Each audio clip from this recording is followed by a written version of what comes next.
So now that we have seen the two very basic techniques, right, which is truth table based method and the semantic argument based method, we can now get a glimpse, right, of what really happens in real world SAT solvers, right. So these are programs, right, these are algorithms which are used in real world for determining satisfiability of a propositional logic formula, right. And we will go through this specific algorithm which is called DPLL algorithm, right. So this is named after the founders Davis-Putnam-Logemann and Loveland. Okay.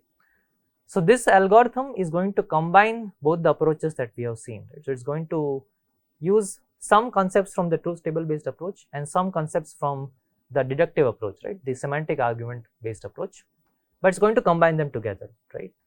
And in order to apply this algorithm, we first need to convert the formula to a special normal form which is called this conjunctive normal form. So we will look at or will define what is this conjunctive normal form first.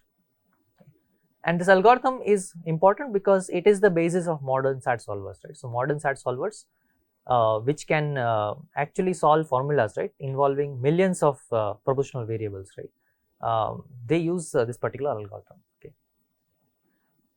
Okay, so let's first define what are normal forms. Okay.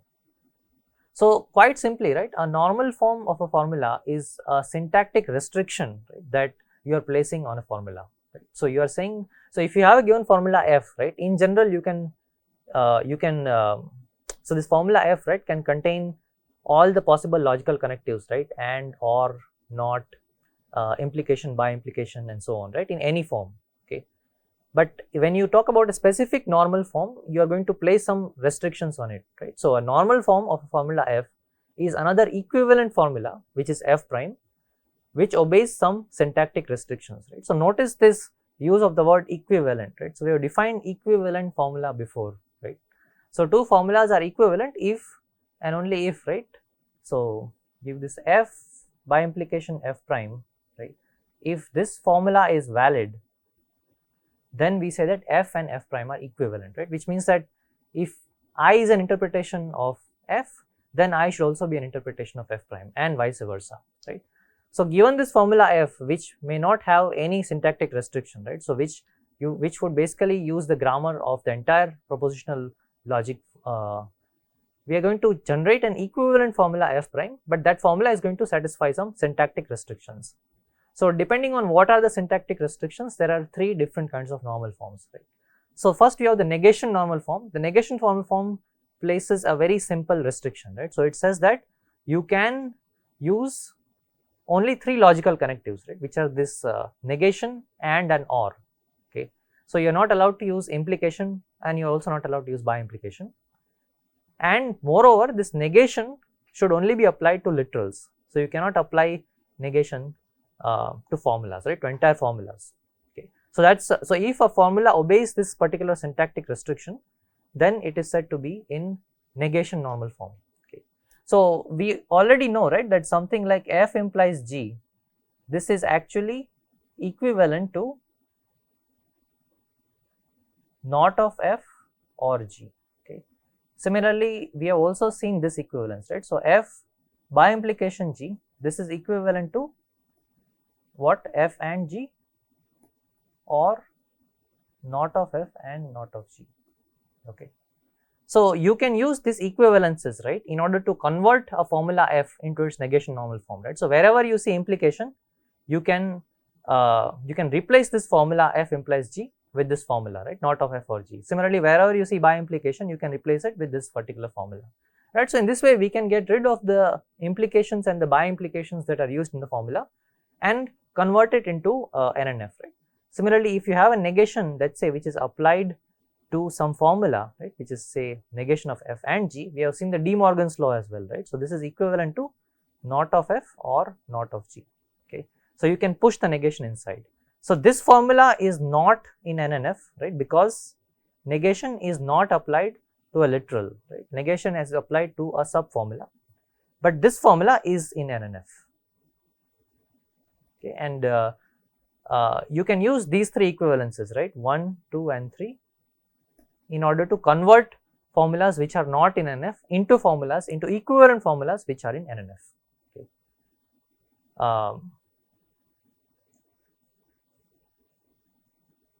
So this is negation normal form. Let's now look at disjunctive normal form. So disjunctive normal form is a further restriction over NNF, right? So in disjunctive normal form, in addition to the restrictions as imposed by NNF, there is one more restriction, which is that it should be a disjunction of conjunction of literals. Okay, that's what the form, that's what the syntax, right, the structure of the formula needs to be. And in conjunctive normal form, it should be a conjunction of disjunction of literals, right? So let us focus on CNF because we are not going to deal with DNF, right, in this course. Okay, and the DPLL algorithm uses formulas in CNF. So let's look at conjunctive normal form in a bit more detail, right? So a conjunctive normal form is a syntactic restriction, right, where the formula needs to be a conjunction of disjunction of literals, right, which means that it should have a form like this, right? So it should be, there should be a conjunction at the top level, right? So it's a conjunction of disjunctions, right, of literals. Okay, so each such inner disjunct, right, is called a clause, right? So it's basically a conjunction of clauses where each clause is a disjunction of literals. Okay, so given a formula, right, which is in NNF, so we already seen how to convert an arbitrary PL formula into a formula in NNF. If you have a formula in NNF, it need not necessarily be in CNF, right? So for example, it need not be a conjunction of disjunction of literals, right? It could be the opposite, right? It could be a disjunction of conjunction. Okay, so in such cases, we can use distribution, right, of or of disjunction over conjunction to obtain the formula in CNF, right? Which means, let's say if your original formula was of this form, so this is F1 or F1 or F2 and F3, right? So it's a disjunction of conjunction, right? But this is not in CNF because it's not a conjunction of disjunction. So you can now distribute this or over the and, right? So there is this equivalence, right? So this F1 or F2 and F3 is equivalent to F1 or F2 and F1 or F3, right? So you can again prove, right, that this particular formula is valid. Okay, so in this way we can use this equivalences in order to convert a formula in NNF into a formula in CNF, right? So this formula is in CNF because it is a conjunction of disjunction, right? So each of these, right, F1 or F2 and F1 or F3, both of these are clauses, right, because they are a disjunction of literals. Okay, however, if you use distribution, right, O of or over and, then one issue that it may arise is that it may exponentially blow up the formula, right? So the size of the formula will become quite large. Okay, in fact exponential in the size of the original formula. So there is another clever algorithm which is called this Seitin's transformation algorithm, which can be used to obtain an equisatisfiable CNF formula which is linear in size of the original formula, right? So our goal is that we have some formula which is not in CNF. I want to convert it into CNF, but if I just use this distribution of or over and, then I will blow up the size. So instead what I will do is I will get an equisatisfiable formula. So not equivalent but equisatisfiable formula which will be in CNF, but that formula will also be linear in size of the original formula, right? So the blow up is linear in the size of the original formula. Okay, so we will not go through this particular algorithm, right? Those who are interested can take a look at it, right? But the reason why this is important, right, is because the algorithms that we are going to see for SAT solving, right, for example the DPLL algorithm, their complexity, right, is over the size of the formula, right? So if during transformation itself, right, if you blow up the size of the formula, then running these algorithms to determine the satisfiability, right, of this blowed up formula is going to get even more slower, right? So you have to make sure that while you do this CNF transformation, you are not significantly increasing the size of the formula, right, which can be achieved through this Seitin's transformation algorithm, right? And this is where the notion of equisatisfiable also comes into play, right? Because you may not get an equivalent formula, but equisatisfiable is good enough for us because let's say you have formula F and you want to find out whether it is satisfiable, right? But F is not in CNF and I want to run DPLL algorithm on it. So what I will do is I will use Seitin's algorithm, right, to convert this formula F into this equisatisfiable formula F prime, and then I am going to give F prime as output to my DPLL. algorithm, right? And f prime is going to say either this is sat or this is unsat, right? And now since f and f prime are equisatisfiable, and remember that how we have defined equisatisfiability, right? So equisatisfiability means that if f prime is satisfiable, then f is also satisfiable. Similarly, if f prime is unsatisfiable, then f is also unsatisfiable, right? So using the sat or unsat nature of f prime, I can deduce, right, the sat or unsat nature of f as well, right? So if f prime is sat, then I can say f is also sat. Similarly, f prime is unsat, then f is also unsat. Okay.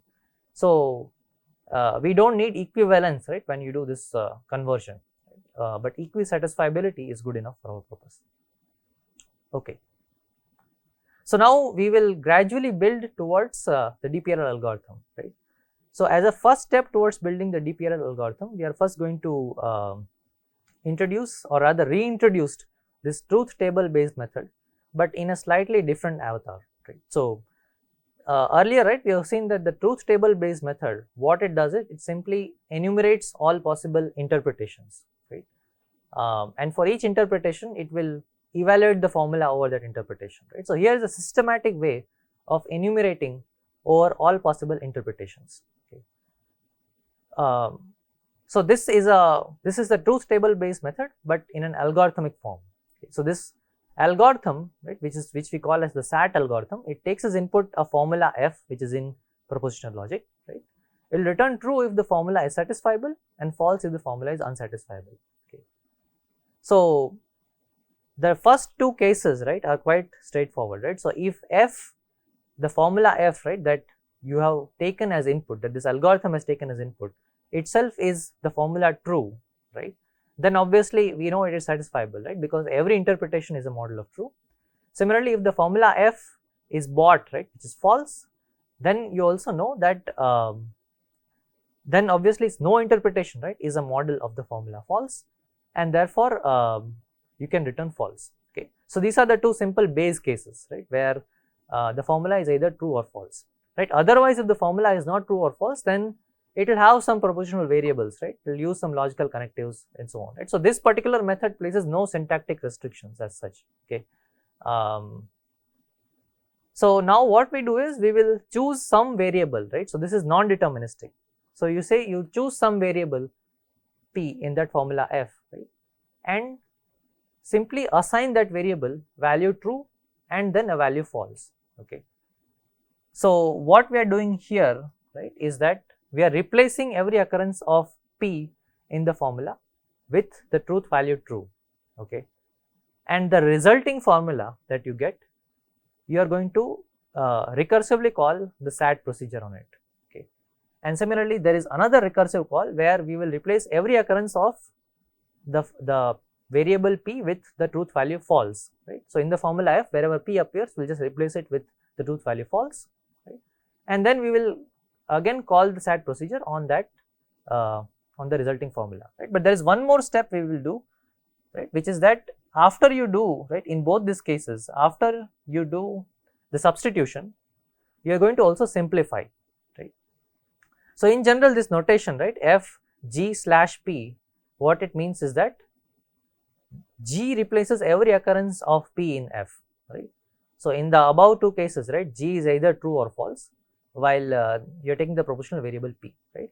So in addition to this substitution, you are also going to simplify. So let's look at what this simplify means. So this is very important, right? So simplify is what will differentiate, right, this particular method, right, from an arbitrary truth table based method, right, where we'll just enumerate. So the simplification procedure is quite straightforward. So again, it's purely syntactic in nature, right? So all you do is we will use these equivalences, right, these four equivalences, right, 1, 2, 3, 4, in order to simplify our formula, right? And the way we will do it is if our formula, right, so now once you do this substitution, right, so once you have substituted either true, right, or false in place of a variable, you are going to have lots of true and falses, right, in your formula. So if you have in your formula a sub formula like this, right, f and false, right, so f and false, we know it is equivalent to false, right, because there is no satisfying interpretation of f and false, right? So wherever I see f and false, I am just going to replace it with false, right? Similarly, f and true is equivalent to f. So wherever I see f and true, I am going to replace it with f. Okay. F or false, I am going to again replace that with f itself, right? And f or true, I am going to replace it with true. Okay. So these are all quite simple equivalences, right? And using this equivalences, I am going to simplify the formula. Right? So this equivalences would be applied syntactically. So we are not doing any kind of evaluation, right? We are not talking about an interpretation, right? And so on. Okay. So if the formula contains the truth values true and false, then we will rewrite it according to the above equivalences. And our hope is that by doing this rewriting, right, essentially we are reducing the size of the formula, right? Because you can see, right, that the left hand side here, right, contains logical connectives and or, but the right hand side doesn't contain any logical connectives at all, right? So we are shrinking the formula, right? And our hope is that this will lead to a faster runtime, right? So the algorithm, right, the SAT algorithm will return true or false faster. Okay. So we will have two recursive calls here, right? SAT obtained on the formula obtained by replacing p with true, and SAT on the formula obtained by replacing p with false. So if either of these two recursive calls, right, if it returns true, that means that the formula is satisfiable, right? And if both of them return false, then the formula is unsat. Okay. In which case we will also return false. So let's look at an example in order to understand this truth table based method, right? Suppose I call the SAT procedure on this particular formula, right? So this is P implies Q and P and not of Q. Okay. So recall what happens at the beginning, right? So first we will ask whether this formula, right, is it just true or is it just false? So it's clearly not true or false. So then we are going to pick some variable, right? So let's say suppose I pick the variable P, okay, and I'm going to replace it, right? So the first thing I will do, right, even before calling SAT originally is that I'm going to convert this into its NNF form. Okay. So this is its NNF form. So this formula, the original formula, is not in negation normal form because it uses implication. So I've used this particular equivalence, right, that F implies G. This is equivalent to not of F or G. Right? So using this equivalence, I obtained this formula. Now on this formula, I am going to call SAT. Okay, and that will result in two recursive calls, right? So in the first recursive call, suppose I pick the variable P, I'm going to replace it with, let's say, true. Okay, so what is F? Okay, where true replaces P. Okay, so the truth value true, it replaces the propositional variable P, right? So wherever I see P in this formula, I'm simply going to replace it with true. So what is the formula that I will get? So not of P will become false, so you will get false or Q and P, which is true, and not of Q. Okay. So once I get this formula, I am now going to use the equivalences, right, that we saw on the last slide in order to simplify this formula. So I have to simplify it. So what equivalences can I apply? So you can see immediately here, right, this is one equivalence. So false or Q, this I can simplify to just Q. Similarly, true and not of Q, this I can just simplify to not of Q. So I get this formula Q and not of Q. Okay. So F where true replaces P can be simplified to this formula Q and not of Q, and therefore I am going to recursively call SAT on this particular formula, right, which is Q and not of Q. So again, let's see what will happen in that recursive call, right? So in that recursive call, again, right, this is not either true or false. So therefore you are going to pick a variable. There is no choice here. There is only Q. So I am going to now take this formula and replace every occurrence of Q with true. Okay. So this in turn will result in two recursive calls. So in the first recursive call, I am going to replace Q with true. So I will get true and false, right? And true and false, right? So this is simply false. Okay. So again, I have used the equivalence, right, to simplify. So I will get SAT on false. And similarly, if I replace Q, so this is Q where true, sorry, so here I have true replaces q and here I have false replaces q, right. So in false replaces q, wherever I see q I replace it with false, again I will get false and true, right, which is again false, right. So I'll get sat of false. So both of these, right, will immediately return false, right, because the formula false, right, there doesn't exist a satisfying interpretation, right. Okay, so that is one branch, right. So remember that this formula, right, this q and not q I had obtained by replacing every occurrence of p with true, right. So similarly I also have to consider the other branch, right, where I replace every occurrence of p with false, right, in the original formula. Okay, so what happens if I replace every occurrence of p with false? So what is the formula that I'll get, right? So here you can immediately see, right, that as soon as I replace this p with false, right, so I get false and something, right, and false and something we have already seen, right. So f and false, this is equivalent to false, right? Because you cannot ever satisfy, right? There is no satisfying interpretation for such a formula, right? So in one shot itself, right, after simplification I will simply get the formula false. Okay.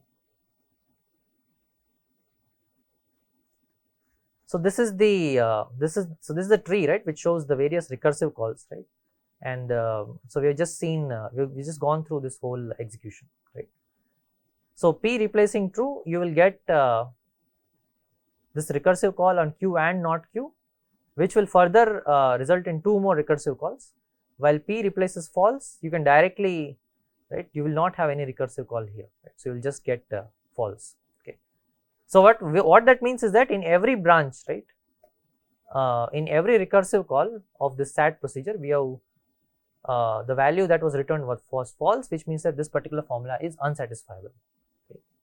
So this is how the truth table based method will work. So the reason why we have gone through this truth table based method in this laborious detail, right, is because the DPLL method is just a simple twist, right, over this truth table based method, right. So as I had mentioned earlier, the DPLL algorithm uses techniques, right, from both the truth table based method and the deductive method, right. So the truth table based method does this enumeration, right. So it will pick a variable and then it will replace that variable with true and false, right. So essentially in the worst case, right, you would have to, let's say if you cannot do any simplification, right, then you will basically pick both truth values, right, for every propositional variable that's used in the formula, right, which is exponential in nature, right.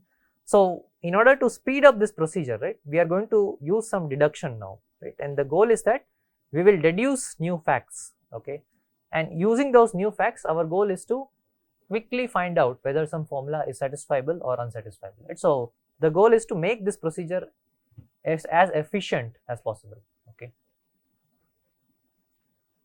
So in this instance, right, you can see that simplification has saved branching, right. So in particular in this particular branch, right, we did not have to make two recursive calls because of simplification. Okay, so now as I mentioned, right, we are going to introduce some form of deduction, okay, into the SAT procedure, right, and the way that we are going to do it is we are going to use a proof rule, right. So just like the proof rules that we used for semantic argument based method, right, which said that if you know some facts, right, then you can deduce more facts. So we'll have a similar proof rule, okay, but this proof rule is for conjunctive normal form, right. So we are going to call this proof rule as clausal resolution, okay.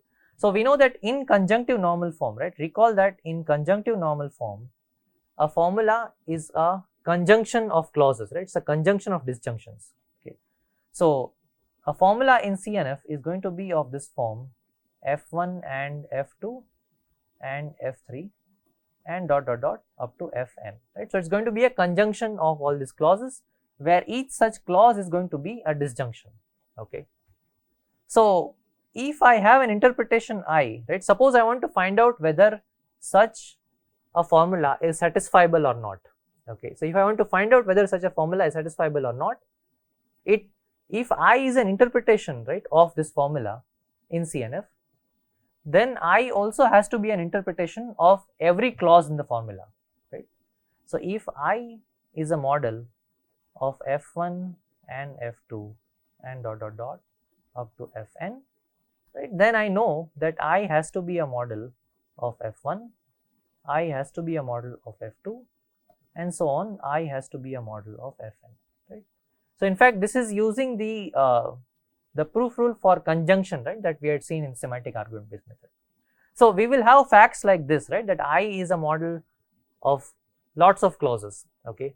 Suppose I have two such facts, right, as shown in this rule, right. Suppose I know that I is a model of a formula of a clause which contains P, which is of the form P or F, right. So P is a propositional logic variable, and I also know that I is a model of not of P or G. So notice that the thing about the syntax, right, the syntactic speciality, right, in these two clauses is that the same propositional variable is present in both the clauses, right, P, right, but in one clause it is in its positive form, in the other clause it is in its negative form, right. So it's in negation form. Okay. So suppose I have two such clauses, right, where I is a model of P or F and I is a model of not of P or G. Okay. Now what can I say, right, about this particular interpretation I? So I know that I has to satisfy both these clauses, right. Now P itself, right, will be either true or it will be false. Okay. So if P is true, let's say in I, suppose I assigns the truth value true to P, okay. So then I know that for I to be an interpretation of not of P or G, right. So if I of P is equal to true, okay, and we know that I is a model of not of P or G, since I assigns the truth value true to P, therefore not of P will become false, right. So this will be false or G. This means that I has to be a model of G, right, because only then will I be a model of not of P or G, right. Similarly, if I of P is equal to false, right, and I know that I is a model of P or F, then I has to be a model of F, right, because I is a model of P or F, right, but P is assigned the truth value false, right. So therefore if I is a model of P or F, then I has to be a model of F. So notice that either I is a model of F or I is a model of G, right. I has to be a model of either F or I has to be a model of G, right. So what we have done is we have deduced a new clause, right, which is that I is a model of F or G, right, irrespective of what I assigns to the propositional variable P, it has to be a model of F or G. And the one interesting thing, right, about this is that this clause, this is also a clause. Why is it a clause? Why is it a disjunction of literals, right? Because both F and G are clauses, so they are both disjunction of literals, and we have just added one more disjunction, right, which is or. Okay. So therefore, this is another new clause, right, that we have essentially deduced. Okay. And what we will do is we are going to simply add this new clause to our existing set of clauses. Okay. So in the clausal resolution algorithm, right, given a CNF formula F, right, which is of this form, so here, right, we are representing this formula F, right, as a conjunction of clauses, right, where the clauses are C1, C2 up to Cn, okay, and we have represented it using commas, right. So this commas just means that these are all conjunctions, right. So you can read this as C1 and C2 dot dot dot and Cn, where all of these Ci's are clauses, okay. So if F, so given a CNF formula F, which are these n clauses, right, you can use this clausal resolution rule in order to deduce a resolvent, right. So we call this as a resolvent, okay. So you take two clauses, right, C1 and C2, right, or in general any Ci and Cj, and apply this clausal resolution rule if it is applicable, and you will deduce a new clause, right, where this new clause will be F or G, okay. So which we call as a resolvent.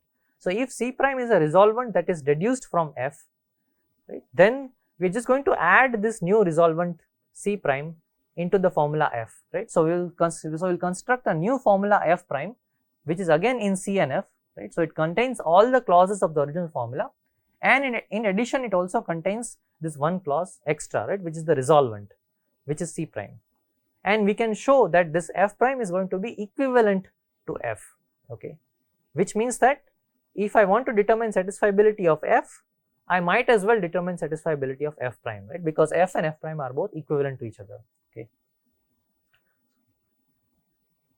So let's take an example in order to understand this. Okay, so let's consider this formula, right? Not of P or Q and P and not of Q. Okay, so the first thing that you should notice, right, in this formula is that it is in C and F, right? Because right at the outer level we are using conjunction. Okay, so it's a conjunction of clauses, right? Where which are the clauses? So I have three clauses, right? This is the first clause, this is the second clause, and this is the third clause. Okay, so two clauses, right? The clause number 2 and clause number 3, right? So this is C1, C2 and C3. C2 and C3 only contain one literal, okay, which is P. C2 contains P, C3 contains not of Q. Okay, so given this formula in C and F, right, now suppose I want to apply the clausal resolution rule. Okay, so the way I will apply the clausal resolution rule is I will look at two clauses where in one clause the same propositional variable is in positive form and in another clause it is in negative form, right. So in particular I can take this C1 and C2, okay, and I can see that in C1 P is in negative form, in C2 P is in positive form, right. So therefore I can use this formula, so I can use this rule. Okay, so from C1 I will get Q, okay, but what will I get from C2? Okay, so C2 has P, right, but P I can always write as P or false. So P or false, right, this is equivalent to P.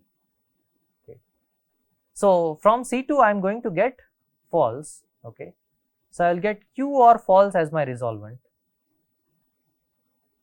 Okay, and Q or false again is equivalent to Q itself, right. So Q is the new resolvent, and once I get Q, I am going to add it, right, to this formula to get the new formula which is F prime. Okay, so Q is the resolvent that I have deduced using the clausal resolution rule, and then I have just added this resolvent into the formula F to get F prime, and I know, right, this is a guarantee that this F prime is going to be equivalent to F. So I pick these two as the clauses, right, on which I apply the clausal resolution rule, right. So in these clauses, in one clause P is in positive form, in the other clause P is in negative form. So I'll get a resolvent which is Q. I add that resolvent Q to get the new formula which is F prime, right. And in fact, so in the next step, right, so once I have learned new clauses, right, I can keep on applying the clausal resolution rule, right. So now, for example, I can apply the clausal resolution rule on these two clauses, right, so which is not of Q and Q. So again, not of Q is simply not of Q or false, and Q is simply Q or false, right. So here I have the same propositional variable, right, Q, where one is in positive form, other is in negative form. So I can deduce false or false, and I can simply add this, right. So false or false is equivalent to false. I simply add false here, right, in the original formula, right. In fact, once I have deduced false, right, that means that the entire formula is unsatisfiable, right, because once I add false here, right, I know that F and false is equivalent to false, right. There is no satisfying interpretation for such a formula, right. So which means that in just two steps, right, I have been able to deduce false, right, and therefore say that this formula is unsatisfiable, right. So you can see that the power of this deduction, or this deductive approach, right, is that you don't have to enumerate, okay, over different truth values, right, of propositional variables, right. Rather, you can just deduce clauses, right, with the goal of finally deducing false. So the idea is to repeatedly apply clausal resolution until no more new clauses can be deduced. Okay, so given the formula in CNF, right, you just pick pairs of clauses, apply clausal resolution. You keep on doing that, right, until no more clauses can be deduced. And if false was never deduced, then the formula is satisfiable.